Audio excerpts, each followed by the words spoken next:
Okay. So welcome to WorldPress Connected Learning, and this session is one of the sessions where we have put the experts aside a little bit to talk to some people who are doing this for the first time, or maybe not the first time, but are quite new to multimedia journalism, who've been following our Connected Learning. And I start with Sailendra Kharel from Kathmandu in Nepal. Can I start with just getting you to introduce yourself? Tell us a little bit about your background. I know that you've worked both as a photojournalist and a TV journalist. I think that's really interesting. And we're going to move on to talk about your project that you've created recently in a minute. So, just tell us a little bit about you and how you came to get into multimedia journalism. Thank you. I started my career as a staff photojournalist for Kantipur Publications. It's the biggest publication media house in Nepal.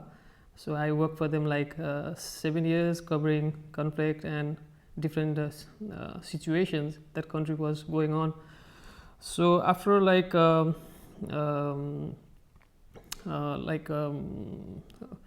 in 2011, I decided to become a freelance to more focus on my personal project. And then I also formed a community called Voice to Express to just share my experience and to educate people from what I have learned. And then recently in January, I got a scholarship in Danish School of Media and Journalism to study international photography program, photojournalism program. So then I came here, and actually it was my first time I worked in multimedia, which was very different, and I really enjoyed doing that because I feel previously I was working more in still, and in a way I feel like it has its own reason of doing it, and it has its own to take the voice direct to the audience. So that was my main interest to also get involved into multimedia. Sure. Now, as you probably know, I've had a sort of long-term relationship with Nepal. It's a place that I love to go to. It's really visual, great for doing visual stories, and the people there are fantastic. They really respond well to journalists and cameramen as a whole. So Kantipur, the place where you work, let me just explain a little bit more about that, because this is really like the kind of Sky News, or as we call it from the UK. It's a huge media outlet which has some of the biggest newspapers, probably the biggest newspapers in Nepal, as well as the most popular TV stations. But interesting, they all are based in one compound. The newspapers and the TV station are both in the same place. But the newspapers are seen to be more serious, or the newspaper journalists are paid more than the TV journalists, and that's very rare. But it's a fantastic opportunity to try to switch between the two. And I know a lot of people in Nepal who've worked for Kantipur who've gone from the newspaper to the TV or vice versa. I mean, how do you feel about that as a place that kind of engenders a sort of mixed media approach to news? Because I've done some training there, and it's still not quite sort of seen as being normal to think as somebody who can produce TV as well as write in a newspaper. That there are people that do both, but they never do them both at the same time. Yes, I think the main thing is it's the biggest media house, and it's a very good place to learn, and also it's a very good institution. But I think as you mentioned about the paper is more active because we still see the paper business and paper journalism is still very good in Nepal in terms of business and in terms of everything. But I think in my opinion, what I used to feel is that the way the media is growing, and recently they also announced it as they went on digital, so it's more like Kantipur Digital Media Group, something like that right now. But I think I see it more like in a way everything is happening, but again I feel it like on the part of like the value of it, because if we see the multimedia, it's just like putting up all the television program and tagging with it. So I feel it like multimedia has its own role in online journalism, and if we see television, it's a different. If it's in a newspaper, that's a different. Now, you're also, as well as studying at the Danish School of Journalism, which is, as we know, really one of the top schools in the world. But you've also studied at two schools in Asia. At Pashala, you've been involved in a workshop there. Yeah. You've also been involved at the Asia Center for Journalism in Manila, both of which I have been involved with at some point. And these are really good places to kind of pick up and learn some skills. Can you just tell us a little bit about your journey as you've gone through as a photojournalist before you started going to Denmark and starting this new project that we're going to talk about in a minute? What are the key things that you think have helped you in terms of learning and progressing as a professional? You've been nominated many times for lots of different things, from National Geographic All Roads Project, as well as World Press Photo, the Masterclass as well. But what are the things that have helped you get there? What are the things that you think that are really key to improving as a photojournalist? Particularly working in a place like Nepal, you have a lot of power cuts, you have a lot of things that are working against you. So where do you think you got your big breaks? I think at first I'll mention that we see a lot of projects that World Press Photo do. I think in Nepal also we don't see any kind of like project. Why World Press Photo is not seems too interested, or why people are not interested to approach World Press. So because we can see a lot of example just from another country like in Bangladesh, because there is a lot of thing what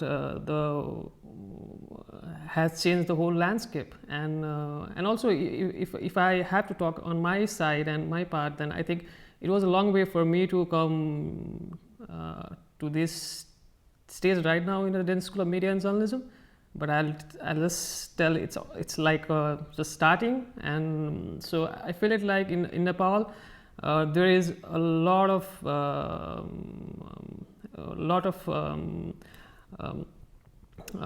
importance we need in terms of like educational, because we don't have got any institutions that supports professional photojournalism, or there's no any schools, and there's no professional educator in Nepal. So we see the media is booming.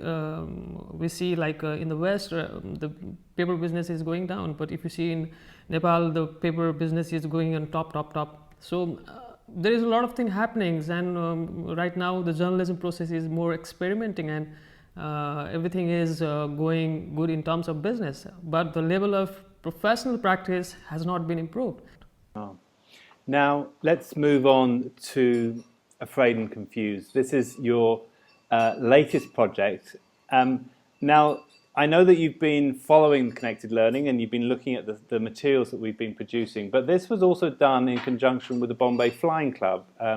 So can you tell us a little bit about how it came about? It's also, I see that it's not just you that's worked on it, you're working with somebody else on it. And tell us about the procedure as you went through that, and where you think the final piece sort of excels. What is great about it, and what would you do differently if you had a chance to do it again? I love to do it again and again, because it was really amazing workshop. We had a three weeks workshop with Paul Madsen and Henrik. So they are really a very, very good masters, and there was a lot of things I personally learned from it, not only in terms of like visuals, or not in the terms of like presentation, but also to know how you want to present your work and how you want to tell the story. So me and my friend Giulia Mangione from Italy, so we worked in a group. So it was a part of like a group assignments. So we have to go and we have to find the story from inside Eros. So we had a kind of like story discussions, and we proposed individually our stories, and then we decided to go to this story. and when we were working, we worked together, and we were working in both this audio and video, and we had to transcribe it, and then last in the editing.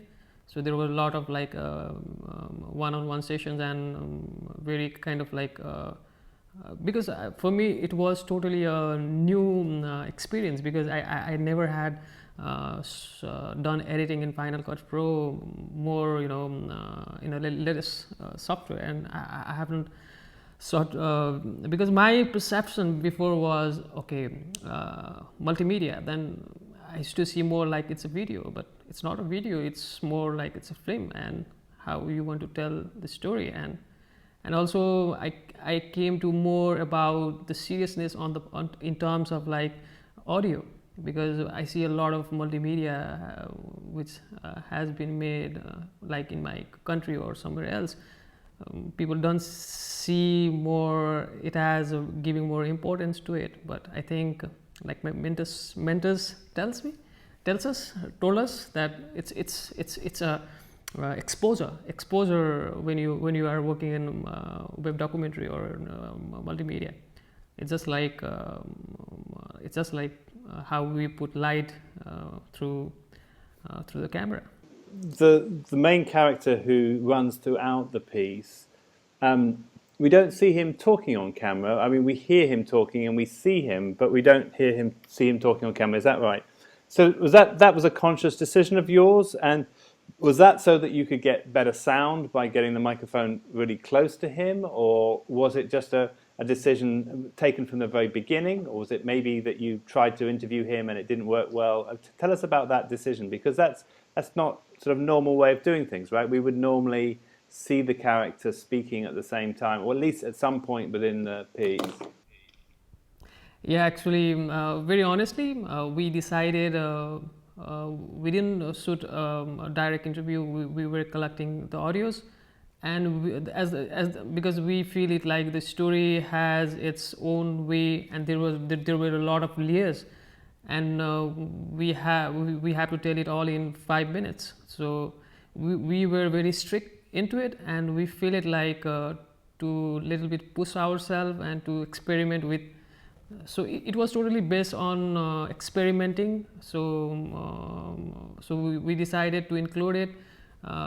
You can see somewhere there is he's talking, but again it's a kind of like a participation where he is engaged with his friends and talking about the projects and something like that. So but the main idea, it was more about his life, and also about the whole process, and we feel it like the audio will be very strong way to really engage the audience into the story, and not to go in very direct, but let them more engage in a way that really puts him more engaging into the story.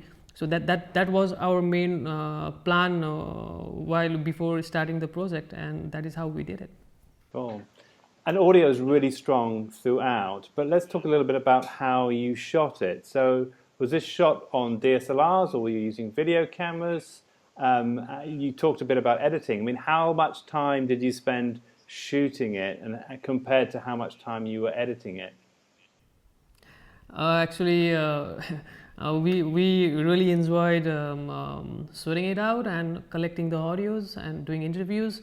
And we went traveling to Yaing and Olvok, the place where the main story was. And so video part was we both were working equally on the whole project. We were talking each other. Okay, we share this situations, and so it was more like very we are very open to it, because we want to give all the control to the story, control to the subject. So we went out in shooting different places, and we shooted with the latest digital SLR by Canon, so like 5D Mark III. Right. So and did you do all the audio separately? Was the audio? Yes. It was all done on a separate sound recorder. It wasn't done on the DSLR. Yes, actually, we used camera just for the ambience, but we did audio interview separately. So that was the whole process, and on the part of before going for editing, we started transcribe it. So my friend, she was working on the transcribe, I was working on the edit. And we all systemize our whole materials, and then we made a storyboard. Then we just focused. So, and in editing, it took a lot of time for us. I think we worked for more than, I guess, many sleepless night. So 90 hours or something like that to come out with this work. But I think for us it was more like a very new thing, because there were a lot of things we really had to understand it, because the process of putting a life through the audio was very important, because at first we were not knowing about that, but our mentors, they really helped us, and we came to know more about it, how to play with all this, the audio, video, and so that was really nice and very helpful. Okay, we're coming to the end of this, but I want you to tell me, do you have a tip? We normally ask at the end of our interviews for a tip from the people that we talk to. If you were going to give one tip to somebody else who was just starting out, possibly somebody from Nepal who wants to come and start this multimedia journalism journey, what would you suggest is the one thing that you think is really important, that you've kind of learnt, that you would put most emphasis on? I think if I have to talk in terms of the part of where I live, means Nepal is, I think we first really need to understand about this tool, and if you know this tool very well, then I think you can tell a lot of story, and you can sell it to a lot of places. There is a lot of opportunity. And there's good examples of that. I mean, I've just been watching some of Rajneesh Bajani, I think his surname is, who's a Nepali multimedia journalist now, working for New York Times, for all sorts of other people, doing some great stuff, and working locally as well. So rather than having people fly in, he's there to cover. Maybe you're going to be a bit of a challenge for him once you get back. But the main thing is the story. Yes. Yeah. Okay, that's fantastic. Thank you so much. Now we're going to put this. There's going to be a link here to the story. We want all of the connected learners, everyone else who's watching this, to come in and have your say. Say what you think. Let me know, or let us know where you think the strengths and the weaknesses of this piece, and we'll try and get a discussion going. And hopefully, we're going to see some great stuff from you, Sailendra, in the future. Thank you so much for coming and talking to us. Thank you so much.